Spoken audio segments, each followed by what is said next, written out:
Thank you all very much for coming along today. I'm Kirsty. I'm the Director of New Contemporaries, and I'm delighted to be welcoming you to the Courtauld Institute of Art for this two-day conference, which is part of New Contemporaries' 70th anniversary celebratory programme.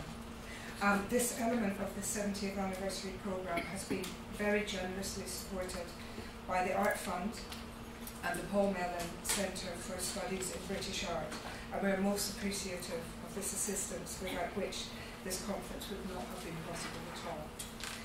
We're also hugely grateful for the enthusiasm with which the Courtauld's Research Forum has taken up working with us on this event, highlighting our history, and I would like to extend my heartfelt thanks to Alex Bovary, Leila Bumbra, Fern Inch, Grace Williams, Anna Finaldi, and all of the student helpers who are with us over the next 2 days. I would also like to thank New Contemporaries team of Seamus McCormack, Sophie Bowles and Laura Plant for all of their work to make this two-day programme happen. Our PhD candidate, Emily Gray, is with us here today as well, and she's been a really vital part of our process of research for the conference. And of course, our board has helped immensely in shaping the entire event, especially Sacha Craddock and George Vasey.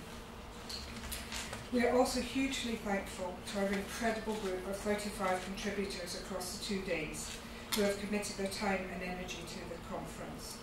They have been drawn from the phenomenal list of artists that have been part of New Contemporaries, either as exhibitors or selectors since 1949. Our extensive network of partners and friends of New Contemporaries, as well as Courtauld's own impressive list of alumni. New Contemporaries, formerly Young Contemporaries, open submission annual touring exhibition for emerging artists has undergone various transformations since its inception in 1949. Emerging into a post-World War II Britain, our founding principles sprang from the optimism of that time and chimed with the utopian aspirations that were inherent in reimagining what Britain could look like in the future, socially, politically, economically and culturally, but there'll be more on that later, I'm sure. Central to New Contemporaries and the spirit of the age was the belief that the future strength of the country's creativity lay in its emerging artists, and their voices had the right to be heard and their practices deserved to be made visible within a national network of exhibition spaces.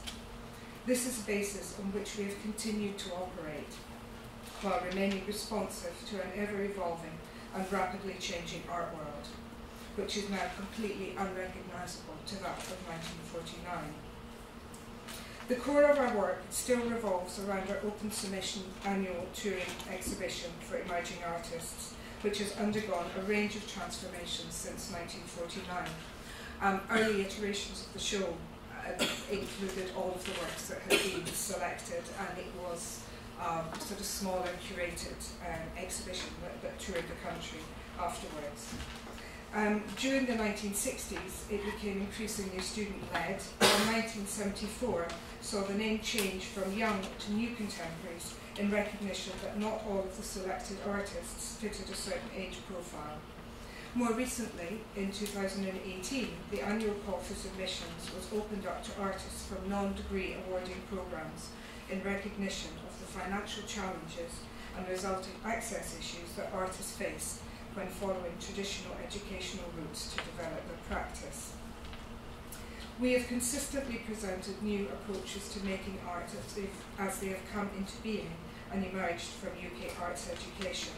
For example, as early as 1967, the aspiration was expressed to expand from painting and sculpture to film, light, sound experiments and environmental works. By the 1970s, exhibitions included artists exploring possibilities of moving image and performance work, with 1976 and 1977 seeing parallel projects focusing on such work to the main exhibition, and there will definitely be more on that later. Photography started to become an accepted form of practice with its own category in the 1980s, and since 2000, digital technologies have increasingly been used in new and inventive ways. While throughout our existence, painting, sculpture and more traditional mediums have consistently been challenged and stretched in new directions. Just as an aside, sort of prior to 1988, there was a kind of labyrinthine selection panel process which had different selection panels for each media or different areas of work. Probably more on that later as well. We are unique in our focus on nurturing and making emerging artistic practice visible, as well as engaging with the ever-changing landscape of galleries and the role of art school education over the past 70 years. But we also know that ours is a history fraught with tensions. These relate not only to the organising structure, but also to money, as well as individual personalities that have been involved in the organisation over its 70 years. All of which means that our history has not been a seamless, continuous trajectory of activity, nor can a linear narrative around new contemporaries be easily constructed. Ours is a history with breaks and disruptions, as well as new starts and directions.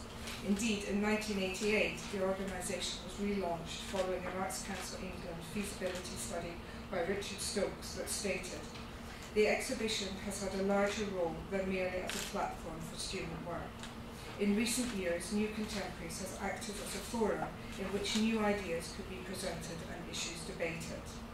This pivotal moment placed New Contemporaries on its current direction as the leading open submission platform for the UK's emerging artists. In fact, the title for each days of this conference have been borrowed from two works included in the 1989 exhibition which followed this relaunch. In My Generation, which is the title of today's session, was a wall-based sculptural work by Nick Cass, while The Shape of Things Tomorrow, which is tomorrow's session, was an early painting by Glenn Brown. The richness and complexity of our past means that any attempt to provide an overview of New Contemporaries can only provide a partial history and can never begin to describe the polyphonic web of people, places and conversations that have coalesced around the organisation. There are, however, some recurring themes around the types of practice New Contemporaries should be presenting in its annual touring exhibition and how best to support emerging artists in a constantly evolving art world and a wider social, political, economic context. Broadly located around explorations of different aspects of representation and visibility for emerging artists and practice, and by extension New Contemporaries, the way that we have structured this conference is to take a more longitudinal perspective on the first day. Using our history as a starting point, a series of panels and presentations will address a number of key and recurring issues, including access and diversity to the UK's art scene, including arts education, the exploration and representation of gender politics and sexuality in artists' work, and the emergence of performance as a form of practice. We will also be taking a moment to look more closely at our beginnings and the development of the notion of the emerging artist. And in addition to our panels and presentations, the day will also be punctuated by screenings and performances. Day 2 will look at our more recent history in an attempt to map out our future direction and identify the needs of emerging artists and practices, also through a series of panels, presentations and performances that will look at the potentials offered by online spaces, collaborative practice and artist curators, as well as the support structures needed to support emerging practice. Before we start, I want to just run through some housekeeping. Please, if you could switch your phones to silent. If you're using social media throughout the day, can we please ask you to include the hashtags, hashtag NC70 and hashtag New Contemps, and both of those are on your schedule for the day.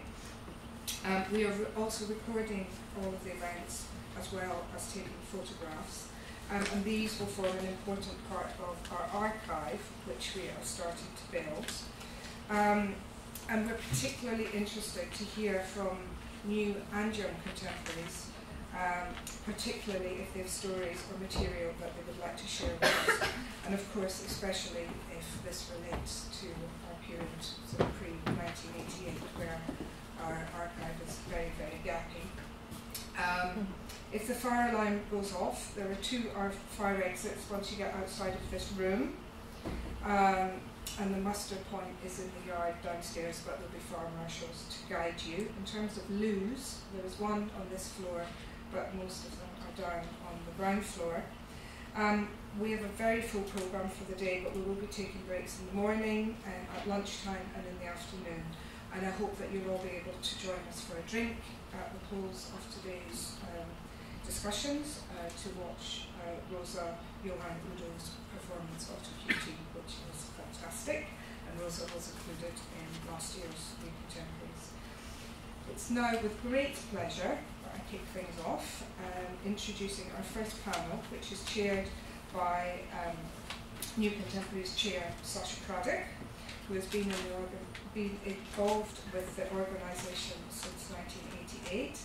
Sacha is joined by artist and lecturer Kevin Atherton, who was a selector of New Contemporaries Performance and Film category in 1978, recent New Contemporaries artist Fatma, who was included in the 2013 exhibition, and artist, lecturer and curator Sunil Gupta, who was included in the 1983 show. So I hand over to Sacha to introduce the first panel.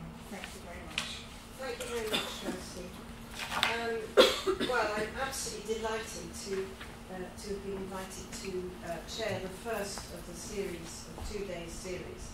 And in a way, as you can see from the paper, what we're going to cover is very, very broad. But in a way, that's a wonderful way of establishing a basis and a beginning to the conference. And so, you know, it's amazingly broad, and as a result, I have the most fantastically selected range of people here who will cover, in their own way, certain aspects of the enormity of identity, borders, and so on. I'd just like to give you a slight introduction in that, yeah, just talking about my age, you know, basically, I was a selector for 1989 when New Contemporaries changed from being, what Kirsty explained, often a survey. Often institutions or people would choose what should represent, what would cover what was going on. And then when I was invited to be a selector in '89 with Ivana Blasnik, John Thompson, blimey, public and private, Nicholas Logsdale, Richard Wilson, and Veronica Ryan, the idea was that we would actually, just as people who knew our stuff, select that which we thought was the very best. And that, I'm telling you this because there's a point to our discussion. The point about New Contemporaries is that the work that is selected is in a way selected blind, and therefore notions of identity and so on arrive through the work. And so it's very important when discussing the last 2 decades of New Contemporaries and all the work we've looked at and all the work we've dealt with, to realise that apart from work that is setting out to tell you these things, there's a very different relationship to art, which is work that just comes, that happens to be by people of a massive range. And we're also going to talk about sort of how massive globalisation has changed the number of people, or the people in New Contemporaries, and the relationship to art education. And we should never talk about New Contemporaries without admitting that education is very important in art, and it doesn't just arrive through the air. So, a few points to mention, and a few points that I'll bring up later from our fantastic group. The first person I'm going to ask to speak is Sunil Gupta, who's a Canadian artist. I mean, I'm just reading this because I've been given it, but I've also got other things to say, I think. Born in New Delhi, who lives in London, you live in London. And I really think that you can explain a lot about your work yourself, but so, you know, it says here, independent photography is a critical practice focusing on race, migration and queer issues, which is very true. An MA from the Royal College and a PhD from Westminster. And sort of more recent work, you are, yes. I mean, the very important Christopher Street series has just been re-shown at Hales Gallery, hasn't it? Is it being shown at the moment, or about to be, or has been? It's going to be shown twice next year. First in the Barbican in March, they're opening a big masculinity show. Oh, yeah. And then in October, there's going to be a sort of survey of my work from 76 till now. And the photographer's gallery from here to eternity. That's the one. That's the one. So that's really important. So I won't go into the kind of real depths of how important you are, because that's very established. So that's fine. So Fatma Bucak. Did I say that right? Bucak. I just sort of, when I saw Fatma's film, which was selected for New Contemporaries a few years ago, it was really one of the most extraordinary films that came up on the screen. And basically, let me set the scene. There's a sort of fantastic ruined classical building. It looks like a sort of Renaissance painting. Within it are some figures, and there's a sort of sense of a woman carrying out this rather pompous but also deeply meaningful performance. But also the people who are working there saying things, how much do you think we're getting paid for this? It's absolutely brilliant, and very, very brilliant work. And that was called, it's called Blessed Are You Who Come. And it's incredibly important work for us. And Fatma also studied at the Royal College of Art, obviously slightly different time, and you've had many, many exhibitions. And your work you're going to actually talk about is a current piece which is at the ICI, which is the Italian Cultural Institute of New York. And so you're going to touch on that. And so, you know, all your cultural range and God knows what we're going to touch on anyway. And then Atherton, who I've known for a really long time, graduated from Fine Art course in Leeds Polytechnic, and then carried on to be an incredibly important generation of artists, developing performance and video art. Very important in arts education, and worked a long time in Dublin as a head of Fine Art Media, National College of Art and Design. And you know, he's really very important artist. So he's going to talk to us about something I can't wait to hear about, which is called class, which is something he seems to have forgotten about. So, okay, so Sunil, can I ask you please to speak for 10 minutes? And I'll move through everyone and then draw some general conversation. Sure. So I've got a slideshow which will just run, and I'm not talking to it. It's just background information, visual information to back up what I want to say, and which is actually just very briefly to go from roughly 69 till now, very briefly. So back in 1969, I was 15, and one parent put me on a plane to Canada and said, "You're migrating, that's it," and off I was sent. And so I arrived in this place in Canada where I soon discovered in my high school that being Indian was useless cultural baggage, really. Nobody had heard of the place. It was of no interest and carried no value at all. But in 1970, a year later, I was in college there, and I then discovered that this hidden sexual activity that I'd practiced to a much greater degree back in India, and I thought, these lovely white Canadians didn't do this kind of thing. I discovered that they did, and not only that, but they'd given it a name which I had never had in India. I was called gay, and little did I know, but in '69 I didn't win Stonewall. So by 1970, I transformed myself from being a kind of hapless Indian with no baggage to a very happening, fashionable young gay man. I never looked back. So I wrote my PhD about this transformation from Indian to gay, which is brought about by migration. So my migration experience wasn't really about departures. For me, it was about arrival into a new identity, which was not possible in the place I lived. So then, from there I came here. So it's a little bit autobiographical. So in the 80s, I stopped off in New York. I was following somebody. This is why I was making those trips, where I met, through taking her class, a woman called Lisette Model, who said, "Darling, I think you should drop your MBA and do photography." And I said, "Lisette, I don't think it's going to make me any money." And she said, "No, she didn't think so either, but she thought it was well worth doing." So I took her advice and came to London, still following the same person. And a combination of my interest in photography, lack of interest in accounts by then, and the need for a visa led me to art school. So I went to Farnham, which is now UCA Farnham, and then to the RCA. But when I graduated from Farnham, the Home Office said, well, we think we should leave now. And I said, oh no, I can enroll in an MA. Wait a minute. So I enrolled in got not a visa. And then with that, they said, well, now you certainly should leave. But I fought them, and I'm still here. So at the RCA, there was a very transformative moment in the sense that,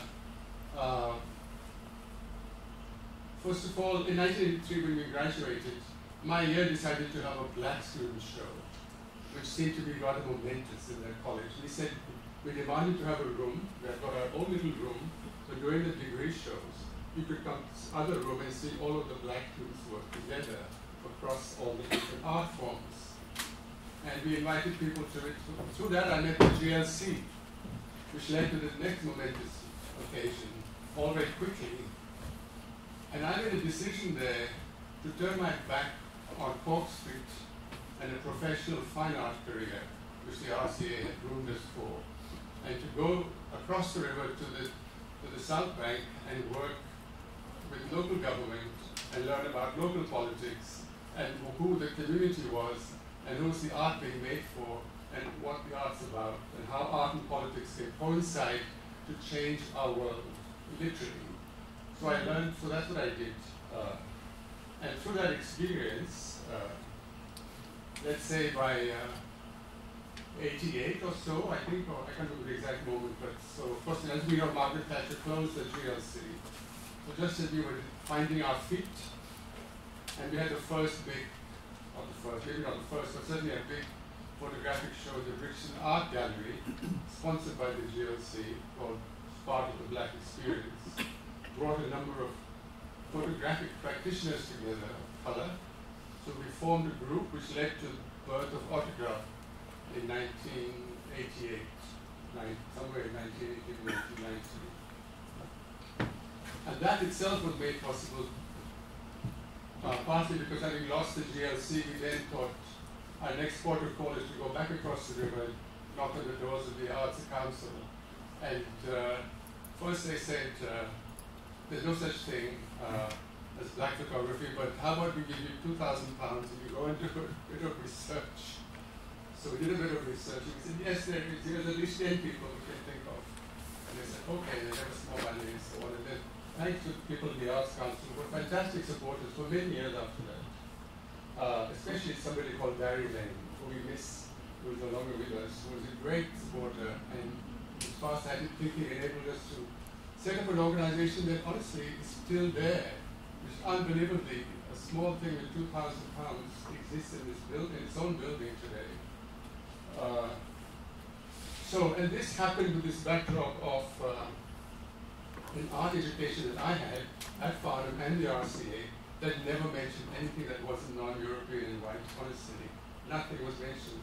My art history teachers used to tell me, some of them, you shan't name them, that colonialism was good for India. But thanks to the Brits, we had railways and bridges. So we should be grateful. That was the kind of art history we taught back then. And of course, there was no mention of homosexuality, gay, Indian, forget it, no such thing. It doesn't exist in art history anywhere. So it became my kind of personal project to put in there. And so that's what I've been doing. And to that end, I got involved with Autograph, got involved with formation of Univer, then did my own work. And initially it felt rather flat. The first project appeared in the Body Politica show at the People's Gallery in '86, where it seemed I made a body of work about gay Indian men. It seemed to not attract a lot of attention at all. But now, I'll fast forward to the present and look back a bit. We've now crossed this moment of queer theory, and there seems to be this revised interest in things queer and in things of color. So suddenly, I'm having a new moment of being gay in India, but I feel like saying, but I've always bloody been here. I'm still emerging. So, anyway, so by the end of the century, basically, it felt to me like black art said, run out of steam. Sort of the moment, this moment had passed, and I was kind of 50. I had sort of thought, what am I going to do now? And I was led by having a show accidentally back into India. And so I moved myself in about 2004 back to live in India, and made Delhi my base. And it was quite extraordinary. They were very happy. They thought I was some kind of prodigal son who'd come home. They were very welcoming. Meanwhile, I had found that there was a similar lack of understanding or organization around either photography or homosexuality. Neither were talked about at all. So there was complete silence about both these things that were of interest to me, and certainly their intersections. So I got involved with trying to do some work around photography, did research, curated a show for a commercial art gallery. It's the only way it was possible. And at the same time, I began researching where Three Greens Cross, which was a big exhibition at the Whitechapel, which is how I met Kirsty at the Whitechapel. And at the same time, I got involved with gay activism on the street with a very young group of local Indian queer activists who came out of the campus there. So they were 20 and I was 55, so it was a bit weird, but they said I must join them, so I did. And so I discovered this other marvelous thing about Indians, that they're very intergenerational. They don't think it's weird that you're 60, you know, so you actually have something to say. So I relived my youth, you know, we paraded on the streets, carried banners and all of that, dared the police to come and do anything, and so on. And then we started having cultural festivals, and my idea of this intersectionality of making queer pictures to provoke a discussion in that Indian context kind of brought some fruition, and then soon we were in the courts, and then the law was changed, then the law was changed back, and now it's just been changed back again. So India's been pretty volatile on all of that, it's quite active. And then accidentally, and I hadn't planned for this, India was suddenly discovered by the folks that be in the large art world. Oh yeah. So after South Africa and China, next came India, and then suddenly every winter, you know, we're getting visiting delegations of people from Guggenheim and the Tate and the Serpentine, Valentine, marvelous people at the Serpentine. Okay. I wanted to see me, was in Delhi, and I said to them, but I can see you in London. No, we'll see you in Delhi. We'll find authentic people in Delhi. So luckily then, my work got reinvented out of India as Indian art, and was suddenly re-exported back to Europe, places that were pretty much closed off to me as a migrant, you know, local resident of London. But coming out of India, suddenly the doors were flung open. So that's an interesting experience. So then I got, I met somebody, so my life's full of these meetings and non-meetings. So the first person was long gone, and I was stranded in London minus person. But in India, then I was, I followed somebody, I met somebody else, and it was a disaster. That's why I moved, actually. And then later on, I finally met somebody else. And then, of course, he couldn't come here because of the whole lovely migration issues we have here, hostile policies that we have. So the only way for him to come here was for us to get married at a time when there was no gay marriage in England, not in India, of course. So we went back to Canada, which is a wonderful, welcoming country, actually, by the way. So it's nice to be Canadian. So I went back to Toronto with husband, and the art world there was really welcoming. The Art Gallery of Ontario officially invited both of us, me for real and him for fake, but wrote lovely letters, and everyone gave visas, and then we organized our wedding in Toronto, which was fantastic. Then we went back to India, and then we applied for me, and the Brits said, oh, you're married in Canada? Oh, well, the Queen is still the head of Canada, you know, so that's fine, we can now come. So now, and by then India had changed the law back, India became very hostile. I had this exhibition, which I done for the Pompidou Center. People are basically living in this gay bathhouse, which I thought the Indians were ready for. They weren't. So somebody called the police and a huge drama, and then eventually I thought better leave actually before something worse happens. So then that's also why we're here. We're both here, and yeah, making more work, doing research. My current thing is research. What's it called? Got a funny name. I'm a professorial fellow at UCA, which means that I can get research grants. And I'm working with Fiona Anderson at Newcastle and Laura Gee, and we are plotting to research a big LGBT photo archive for the UK. That's our big plan. So if you know anybody who's queer and takes pictures, we want to know. Okay. Okay, thank you. Brilliant, thank you very much.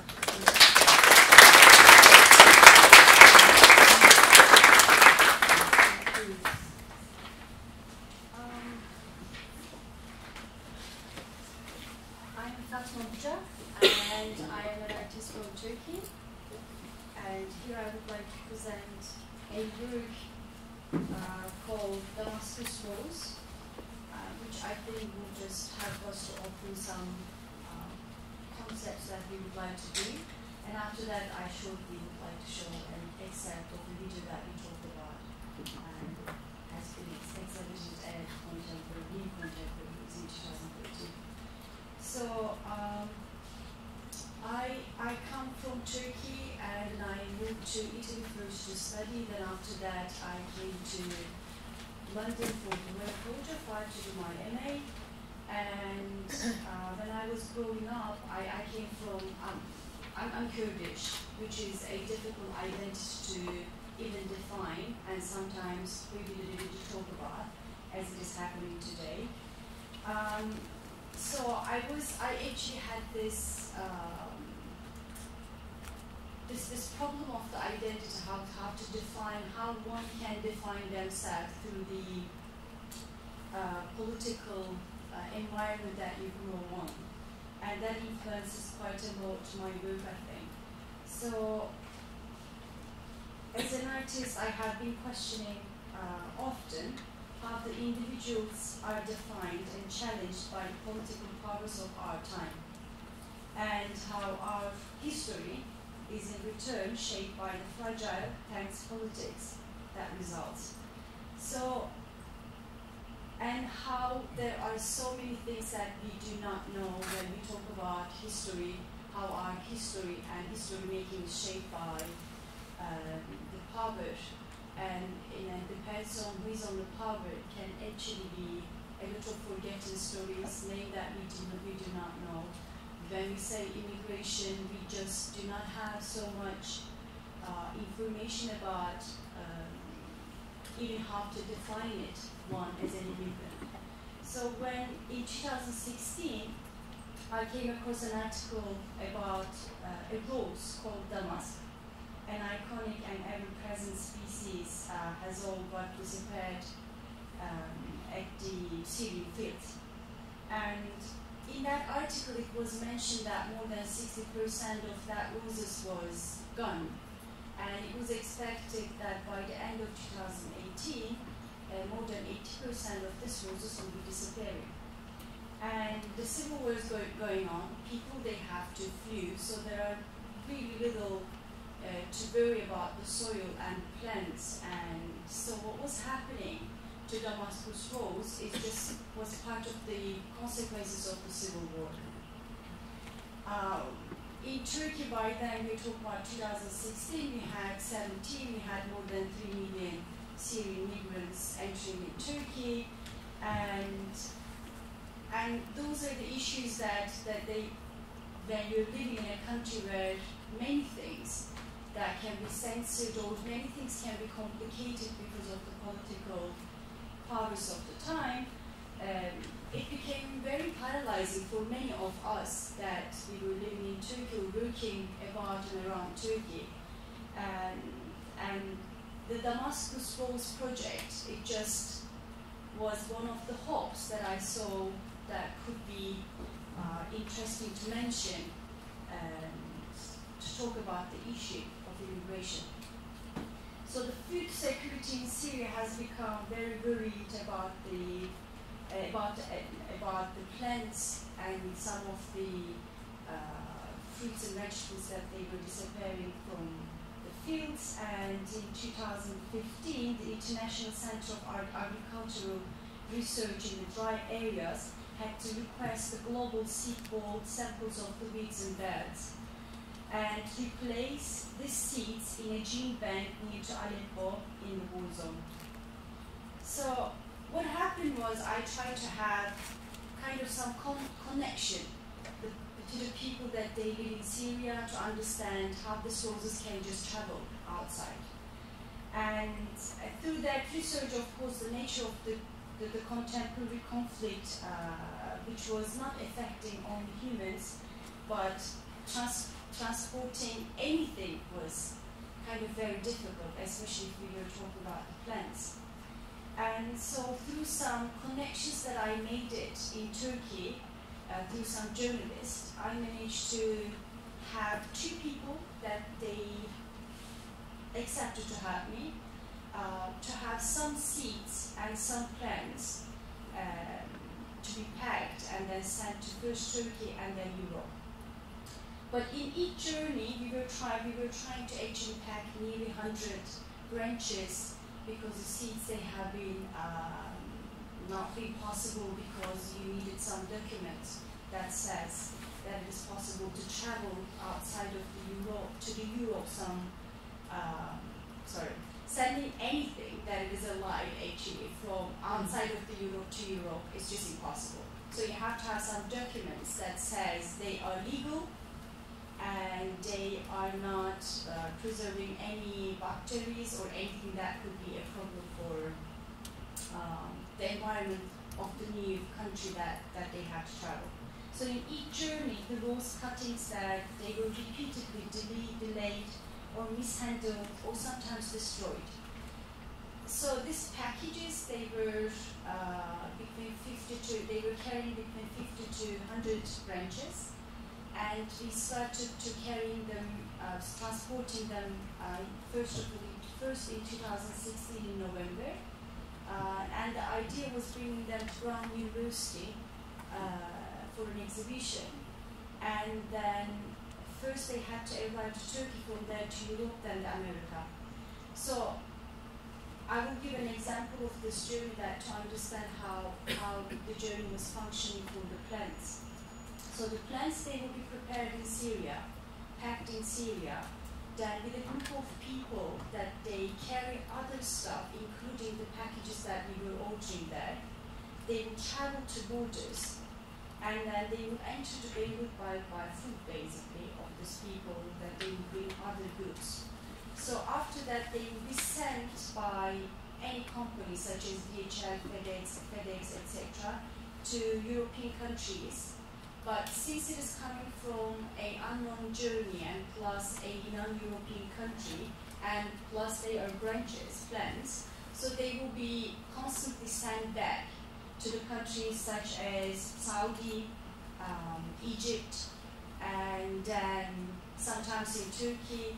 And the ones that they would manage to enter to the countries such as Italy and Germany and in the UK, that we managed to have them, we had to actually wait for the flowers to get out of the border customs more than two weeks. So although the plants they had to travel for 3 weeks, at the end they had to also wait for other 2 weeks for an inspection that would never happen. So at the end, what was happening with these flowers, that some of them they could manage to come in, and some of them would actually stay in the customs forever. That still we have packages that they are in the customs in Germany, in Italy from 2016, 17 and 18. And some of them actually we managed to cultivate it, as it happened that we cultivated in London, some and in Germany, in 2 different countries, in 2 different cities, and in Sweden and Switzerland, and then in Italy. And so it's just very emotional. So whenever I'm just talking about this word, it just gets very complicated for me to even to describe, because there are so many things that I learned through this work that the idea of these flowers basically traveling from one country to another, it was not to give a hope to some kind of some notion of immigration. So it is a complicated situation for a plant to survive in a country where there is a civil war. So bringing it outside of that country is impossible. And it becomes even more complicated when everything is legally arranged. So all these packages, they were coming out of the country after being prosecuted for nearly 2 weeks and having legal documents to go out of the country. Although they had all the documents in place, they have been destroyed sometimes because it was too scary to have the plants from Syria, or sometimes they have been just waited for the custom to decide if it is okay for them to give an okay. And we actually managed to have some flowers, as you're just seeing behind me. This was from Brown University. We managed to have 3 packages. Out of 3 packages, one of them made it to US, and because I carried them, so it was impossible to get in anywhere close by to America, especially. So I carried them in my luggage, and with the risk that I had to be,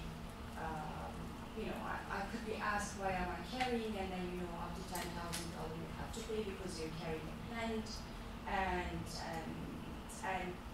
but it was very important to have this flowers in there, so I carried them, and we managed to cultivate it. 17 out of 50 plants they survived, and yeah. Do you think you could have your film? Yeah, sure. And this film, it is Lastari Bucak, Conversation on the Turkish-Armenian border, which I would like to just show very quickly, 3 minutes of it. Please.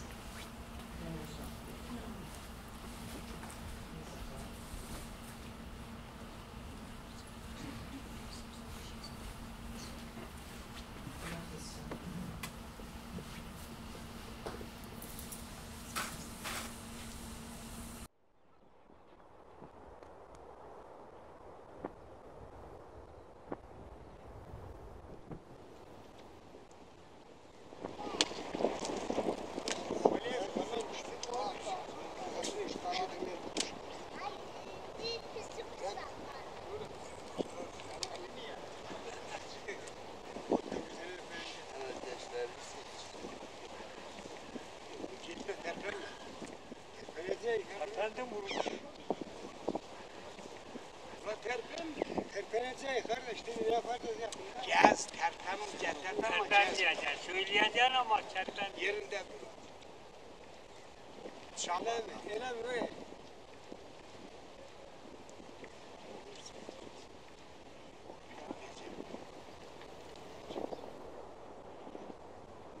Al ya, al.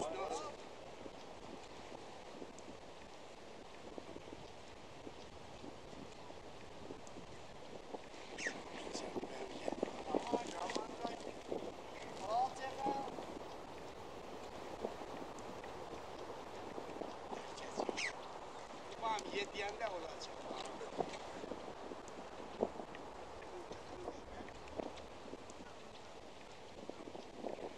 Gene çekim var.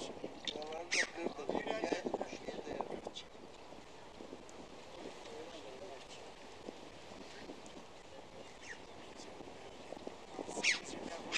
Bunlar yiyecek horozumuz bozulur. Yok.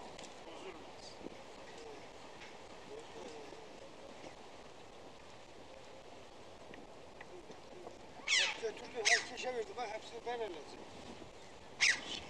Ya, biz Rab dedi, herkes malı götür, geri kalan mal bizim. Osmanlı malı götür.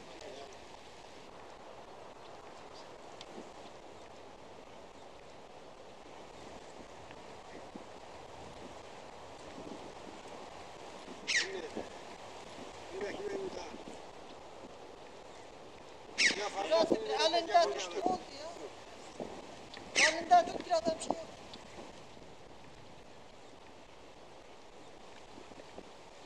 Ben o zaman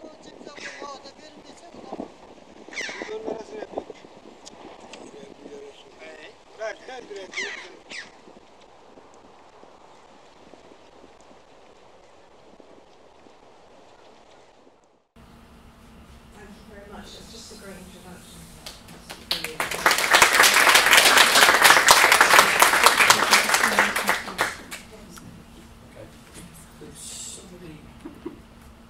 Could somebody help me with it? If somebody does the PowerPoint, I'll talk from here. I'm going to have to go through this. I first went to art school. 10 minutes. 10 minutes, okay. I first went to art school in 1968. This is the first time I've voiced this publicly. And I got a letter inviting me for an interview at the Ireland College of Art, small island in the middle of the Irish Sea, not a part of the United Kingdom. And the letter invited me for an interview and to bring along a portfolio of work. And at the bottom of the letter, it also said, if you wish to do so, you may be accompanied by a parent. I tried like hell to hide this from my mother, knowing that she would see it as an opportunity for a social outing. So she came with me and we did the interview together. We were interviewed by two men. I was 17, very shy, not very good at making eye contact, kept looking at the floor. And my mother sat next to me and basically she did the interview. She said things like, give him a pencil and he's quiet for hours. As if I was a wild beast or something. So when it came to applying then to do degree, or what then was called DIP-AD, Diploma in Art and Design, I applied to Leeds Polytechnic, called for interview. Actually, I applied to Leeds College of Art, which was transitioning into Leeds Polytechnic. I was called for interview. There was a big kerfuffle because of the 40 students in my year. I was the most exotic. I was, it's quite very interesting. I was to come. I had to spend 2 nights in Leeds. I had to get a boat and then I had to get a train. And when I had the interview, it was like as if I'd come from China. You're the guy who came on the boat. We've got you coming, you go first and then you'll be able to make the boat tonight. I said, there isn't a boat until tomorrow morning. All of this kind of kerfuffle. For the application to apply to art school in 1969, on the form, which I was desperately keeping away from my mother, you were required to put down the occupation of your father. It didn't matter about the occupation of your mother, but you had to put down the occupation of your father. My father was a postman, and my mother was going, put down civil servant. He's a civil servant. He was sitting by the fire in his serge postman trousers, smoking a cigarette. He didn't care. Postman it was.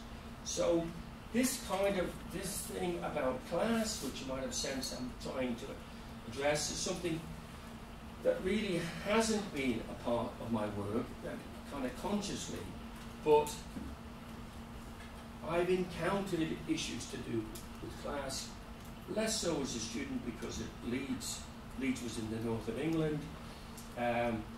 Lots of the staff were from Yorkshire.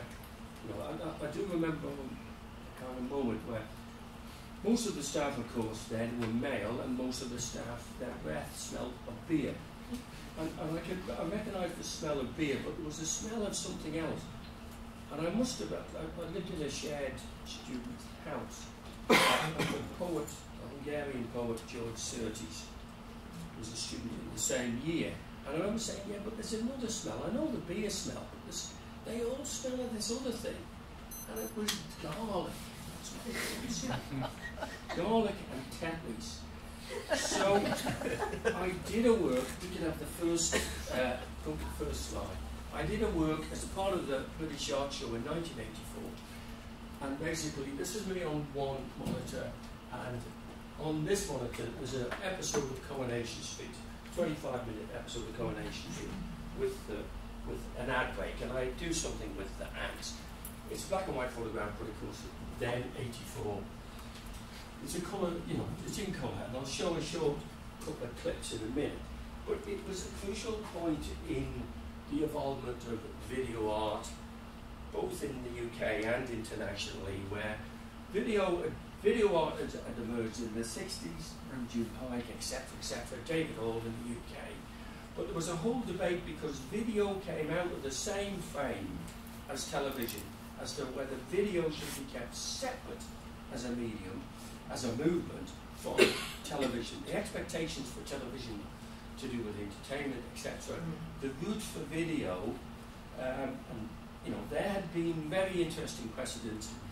The work of David Hall. David Hall had done a fantastic thing with BBC Scotland, where he did 6 television introductions, which were short pieces made for television, ironically made on film for television, which were broadcast on broadcast TV in Scotland. So the kind of pathway was either to remain on a modernist tract, where basically one could view monitors in the same way as Donald Judd viewed cubes, or one could kind of go, this is ridiculous, it comes out of the same frame, there's got to be some kind of dialogue.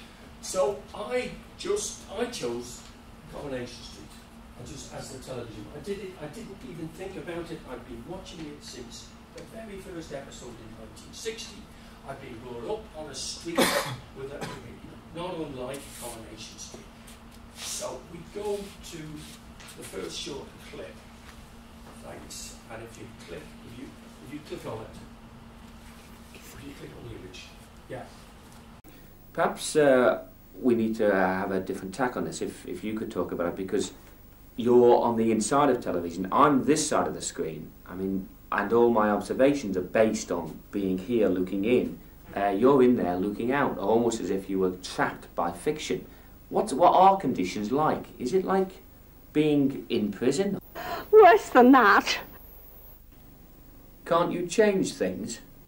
You're not pulling my leg, are you? No, on the contrary, I'm not pulling your leg. I think I'm asking some very basic questions. I'm asking 3 basic questions. A, do you like television as it is? B, do you know of the existence of art as video? And C, do you see any relationship between video art and television?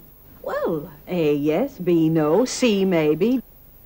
Well, taking your answer to B, that you're not aware of the existence of video art, that doesn't mean we can't develop these issues. I mean, for example, you must know about home video equipment and that your program is recorded. Now, this must change the audience's relationship to the way they view television, and that's a direct link between video and television. What do you think about that? It's a bit awkward now. What's so important about what you're doing now? It'll bring a smile to your face. So, that's 35 years ago. It's interesting to see in Coronation Street. It looks like the old Curiosity Shop or something. It looks like, you know, it's arcane. We could go to the next clip.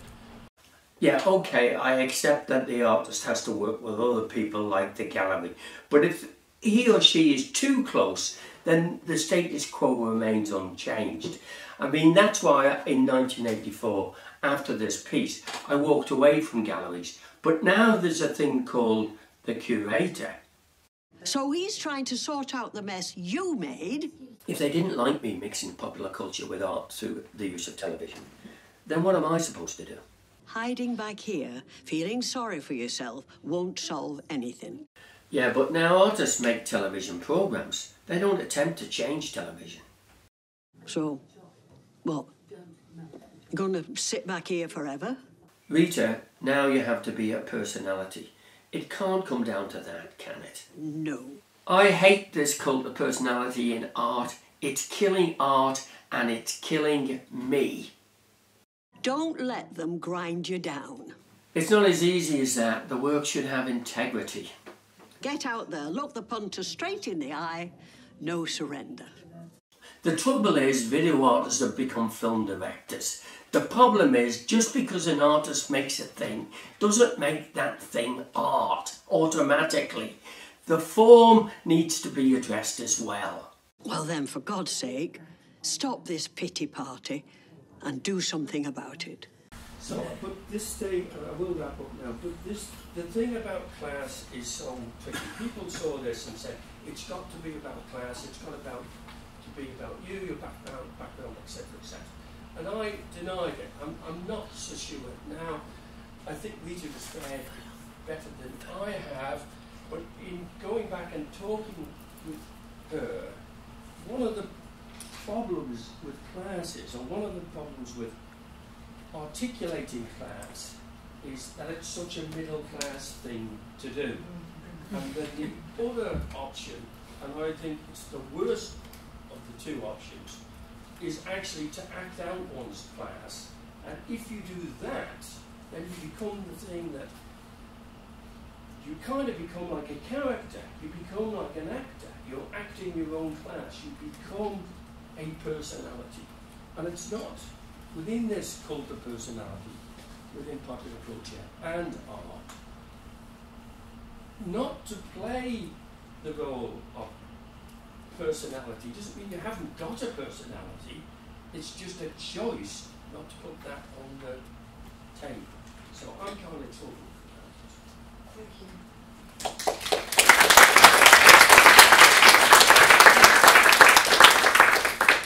Okay, very sadly we started late and then we were a bit of time. So we've really got very little time, I think, for discussion. Are we okay? Oh, cool. Okay. Right. So thank you for covering such a massive range. I think that probably the unifying theme is the relationship to art school and the different reasons for going there and the different ways of getting there and the different levels of ease of getting there and how that might change. So that's one thing to talk about.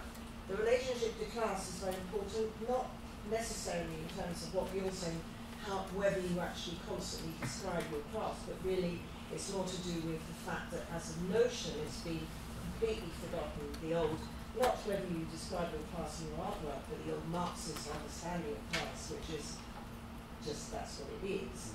And how that actually is undermined in talks of sort of rather highfalutin ideas of internationalism and ideas of diversity, which sometimes undermine or take no notice of the fact that now certain people of certain classes can't go near an art school even if they walk past it.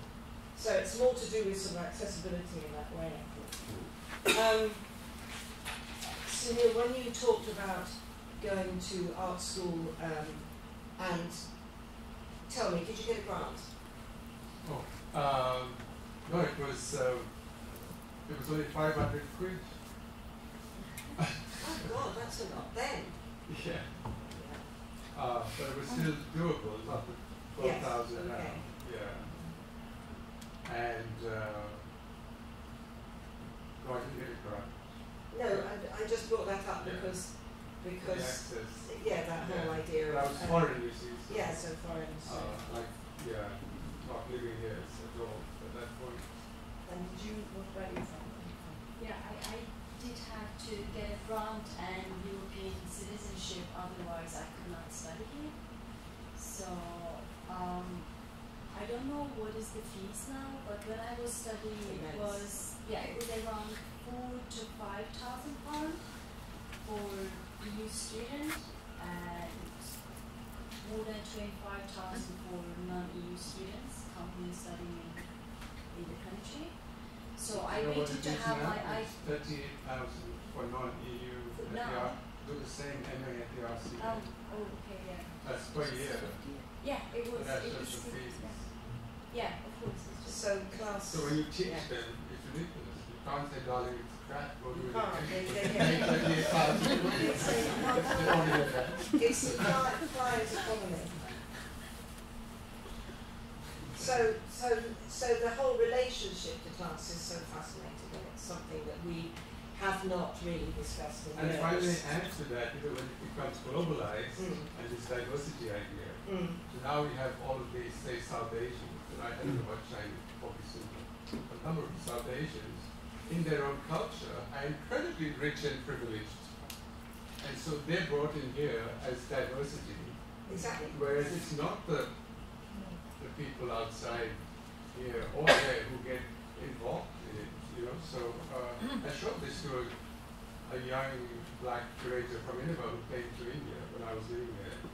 We went to a video art show, and video art shows in India are held in corporate, very privileged settings. Who else can afford the bloody thing? And I said to this guy, I said, look, there's a big wall around this where we're watching video installations. Outside the wall are 500,000 ordinary people. These are the people who you're talking about back home, but here they're behind with no interest, because you know, it's Indian video art. Doesn't matter if it's corporate and privileged, because it's you know, it's racially fixed. You know, I find that conversation it's very interesting. It's very difficult and hard to. And that, as we said, I think that, you know, we're here just kicking off this amazing 2 days, in a way just characterising certain rather extreme things, pointing out certain extreme things. And this is absolutely kind of a bit of a lie, the idea that somehow things develop formally, culturally.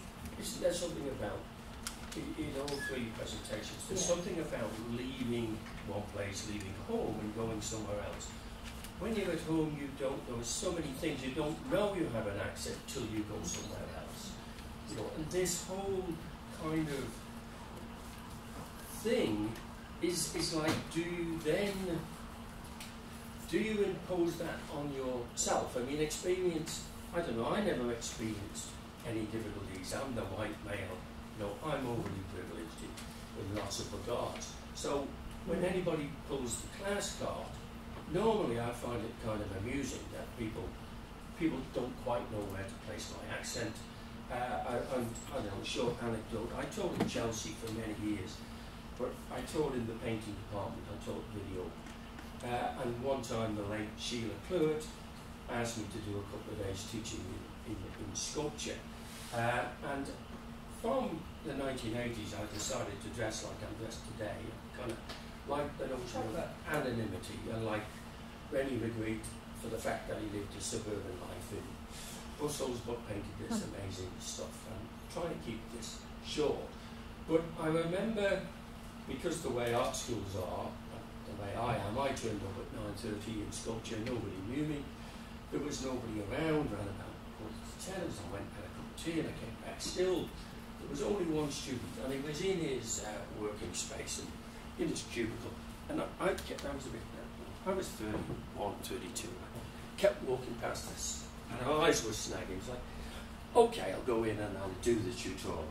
He didn't know me from Adam, and he had kind of bits of objects on the floor, and I said, is this your work? And he was resistant to engage in conversation, and do you do that? And quite quickly I copped on that he thought that I just wandered in, or that I was doing an audit in the office, because I was dressed like this, and he didn't know who I was, and so I played him along and said, do you do lots of those? And it was like I was his mum, my mum, talking to her. It was like, and I said, oh, and then do people look at, and then is the idea then that you'll hang it, you'll show it in a gallery, and then, and it's terrible. Then, and he was so pushing me off, and then I said, so when you show that work with that work, is there a post-Champion trope in action here? And he just killed him. Just killed him. And then when I left, he said, who are you? Who are you? And I said, I don't think it matters to you. And that was it. I know who he is. He's a successful British artist, and it doesn't matter who he is. but it's a kind of and maybe it was partly my disguise as being the auditor, but for him, you know, and cruel of me to do the post-Champion, you know, on him. But what he was doing to me was editing what was coming in. I mean, I knew what was happening. And I don't know, it might have been he didn't know my name, he didn't know that I was an artist. But on behalf of all the auditors, I did it for you. Brilliant, thanks. Fatma, I was very interested in you talked in great detail about this kind of movement of these plants. And you totally avoided the obviousness of saying it's like drugs or like people. And tell me about the pressure to be. Tell me about pressure to represent yourself more strongly in terms of where you feel? Or am I feeding you a line? The first thing is just very important that there's no way that we can compare a plant to a person or things to a person. So I just am very impressed by the idea that all of us, we end up in London, we study here, some of us, we just keep our relationships in London or in the UK, but many of us, we know coming here. But it's only London, not the UK. Yes, that's where I'm just going to come now. And we all know how it is difficult, the European politics, when it comes to being part of this country. It's like coming here is a privilege, and you have to be privileged, and it's not even enough. So I come from a country where there is different identities, and so I am from another identity called Kurdish, and my language has been prohibited in the 90s, so I never learned it, although in my family they speak Kurdish, to have an accent in order to make sure that you're not having a trouble then when you're studying with other people. So when I went to first Italy, I thought things are different in Europe, like they're just much more open-minded, so that you're not the other. So it's not that just you're the other, but you are divided also in that the other. So Indian, Turk, Kurd, woman, white woman, tall. It's just incredibly difficult to carry, I think, your identity and try to define it. So it becomes even much difficult for us. And I remember my first years in the school trying to explain my work and having difficulties with the language, not having a proper accent. So it's tough questions. I think it's very important to understand things. They don't come from nowhere. The politics are not done from people we don't know. And I think there is... What about, I think, like Sacha was saying, with the border question, so I feel like we're saying that people are not the same, but I feel like with border controls now, what they're doing is that they're suggesting a corollary of that is that what's inside the border is somehow part of a body politic, or like the body, or like they're one thing, but everything outside is foreign in the sense that it's like potentially a virus by the plant somewhere to make people anxious because carrying something contagious and foreign. And I think that's more probably this. So I mean, I think the thing that we have to do is maybe to explode the myth that what's contained inside is somehow homogeneous, is the same, is all one thing, and all of that, and it is untainted by foreign bodies or foreign influences. So I think each of us, when we come with those bodies that we are in, as it happens with the plants, for example, so we are spreading the information that was unknown. So people, they just start settling and knowing and having a kind of interest and interaction as much as possible, so that they become less scared, probably. But in a way, isn't that's what's interesting about your film, because it's not just on one level, you know. And you know, one thinks of someone like Saul Steinberg, you know, Romanian, Jewish, had to get out of Romania, ended up in Italy in a prisoner of war, in a concentration camp. After the war, he's in Naples, then he's trying to get to the States via Central America, gets to New York, makes this wonderful work that's nuanced because of all of that. You know, he's playful with it, and your film is playful with it.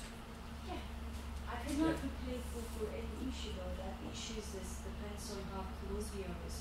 So I'm part of that community, so it becomes much appropriate, say, to work around. So when I was working with the Mexican immigrants, the language was much more different.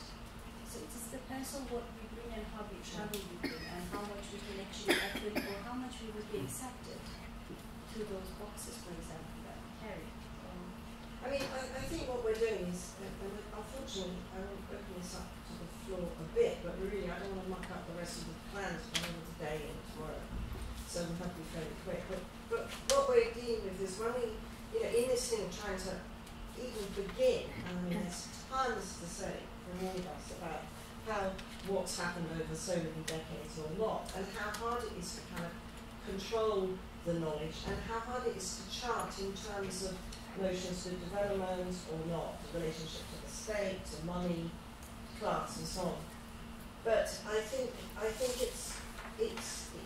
it's been kind of useful, yeah, just that we've thrown out a lot. And so I think really I'd like to open any questions from the floor, any observations, please, and as quickly as possible, because yes. Right. I was just wondering how do you think? Can you say who you are? I know it's a bit Oh, bossy, sorry. My name's Rosa. I'm performing later. Yeah, I just wondered how like a lot of you talking about like the teaching and now like coming into contact with the academy, and obviously now like a lot of you are like quite successful. So I wondered, like, how do you deal with the fact that often now, well, in my experience, I found that the student body is increasingly white and middle class, and upper class even. And I wonder whether, but like now the teachers have just begun to be diversified, and there's all of this, and even when the teachers aren't diversified, there's a conversation about decolonising the curriculum. But now it seems to me that it just feels a bit sad, because like the students who you would wish to like teach now about black art history are no longer there. So I just wonder how you deal with this. You have to. One has to stick firmly to one's beliefs. I'll describe very briefly a little tutorial of page at the RCA, where the two tutors, me and a white tutor, and a South Asian artist student, who's been trained by them to make this modernist work, and then him and her having this very formalist discussion. But the work is devoid of any, from my perspective, any content that relates to any of the issues that we talked about. And then, as a background, she had a tutorial with me which she'd asked for, because she apparently knew zero about what artists do, where she comes from. So we talked about what Indian women artists might do, all of whom do very engaged work about feminism and South Asia and all the rest of it.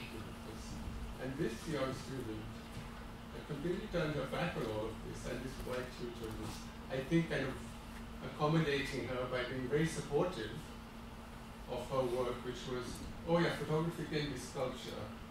It's an object. It doesn't matter what's in it. And I was trying to argue and say, no, it needs to have something in it. So him and me had this row about her work, about the lack of content. So it was like I feel he was like being over generous, because she was. That's a very good example. She was an other, and I was feeling no, we have to treat her. We have to be critical. We can be critical about what she's doing, because she's missing the point here. You know, like we have to be able to say that. Yes. So there was a kind of impasse. It's a continuation of what you So often I end up in discussion with the other tutors. We disagree.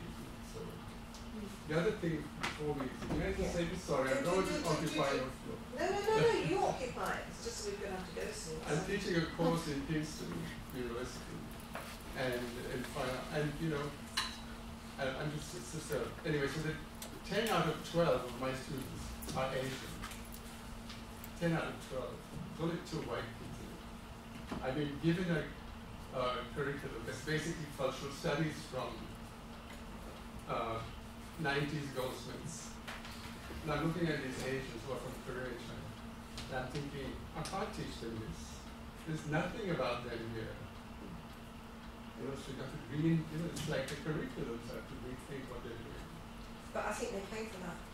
Huh? Well, they came for that. Yeah, maybe. Maybe. Sorry to be. There's a bit of that. But you can't start over-liberalising it. But it is kind of interesting. I mean, I don't know, a long time ago, 50 years ago, you know, trying to engage, if you view modernism, if you view the canon as this thing, you know, I know it's another issue to decide what is in the canon, but the idea that here is this body of work produced by other people, validated by, you know, critics or whatever, and you have to at least be aware of it. You have to position yourself in relationship to it. I mean, irony of being working class, white, Catholic, from the Isle of Man, and identifying with a bunch of men, you know, most of whom were second or first generation Jewish emigres to New York, who had worked out a decade before I came along colour field painting, and there's a kind of point where, you know, I found that unsustainable, because it's like, these guys, this is so different from me. But if at the age of 17 I would have been allowed to, you know, indulge in my own background, my own Catholicism, whatever, I should have think what kind of self-regarding thing I would have turned out. This is very formal and interesting. Yeah. Because exactly you're dealing with all that. Yeah, but it's work can be about oneself, yes, without it being whoa, you know, without it shocking up. This was about yourself. Yeah, but I think it's about the construction of a self. It's not necessarily about myself. There's two different things. From the floor, Marjorie. I was one of the 3 selectors for that 1984 show that Kevin was in. I'd argue the British Art Show. Yeah. There was more diversity in terms of class in that show, but of 80 artists, there were only 8 women. That will not be the case now. Yeah. And I don't put myself, you know, I was young, I was with 2 other male white persons, selectors. John, of course, was gay.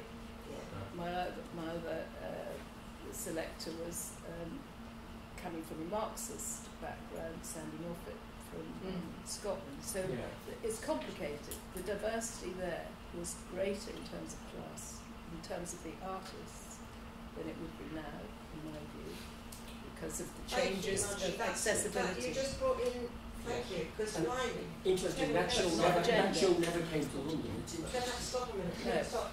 Listen, Southampton, Birmingham. I hope that has at least laid out some kind of start of what will be a very, very good 2 days. So thank you, brilliant panel. Thank you, Fatma. Great, thank you all.